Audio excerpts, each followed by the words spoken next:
Okay, so now next topic about uniform and non-uniform motion that we have learned before also.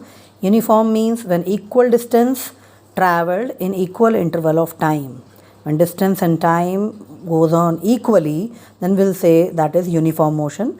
And when we are plotting a graph in between distance and time always taken on x-axis and distance y-axis, where time is independent factor, that's why it is taken on x-axis, and distance depend upon time, that's why taken on y-axis.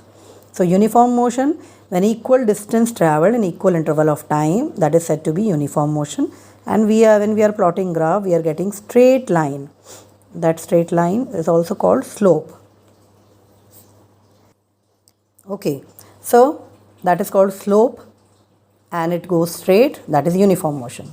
Now non-uniform motion, when equal distance traveled in unequal interval of time or unequal distance traveled in equal interval of time. We can say vice versa of both. Like when distance is equal, time will be unequal. When time is equal, then distance will be unequal. One quantity will be unequal and one is equal. Then it is said to be non-uniform motion. And here we are getting graph like curve graph. We will not get straight line graph, we'll get curve graph. Anyway, it can be in this way, that way, but it will not be straight. So the such type of motion is called non-uniform motion. Okay. Now the next quantity is about speed. Speed is defined as the distance traveled by the body in unit time, or we can say speed is equal to, this formula we have learned before also, distance traveled upon time taken.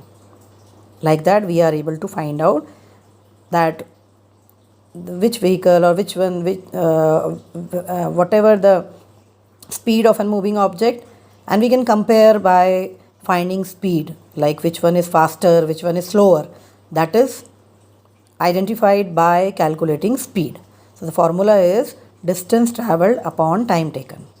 So here the symbol for speed is V, for distance traveled S, for time T only. So this is change here. So you have to be keep in mind this, that speed or velocity both are having same symbol V, for distance small s and time T. So this is the formula to distance traveled upon time taken, and its unit, the unit of distance, SI unit is meter, upon time taken that means time, second, so it will become meter per second. It can also be written in this way in some book, inverse, when we are removing this divide sign, like in maths you are doing, so it will become -1. So this is the unit of speed, meter per second, that is the SI unit, standard international, which we are following all over the world same. Okay, now next topic is about average speed, that is total distance traveled upon total time. Average means total by dividing total time taken. So up to here you note down in your copy all these definitions. This I dictated, uniform, non-uniform motion, you can note down in copy. So up to here you complete. Then next time we will do numericals based on these topics. Okay. Thank you. God bless you.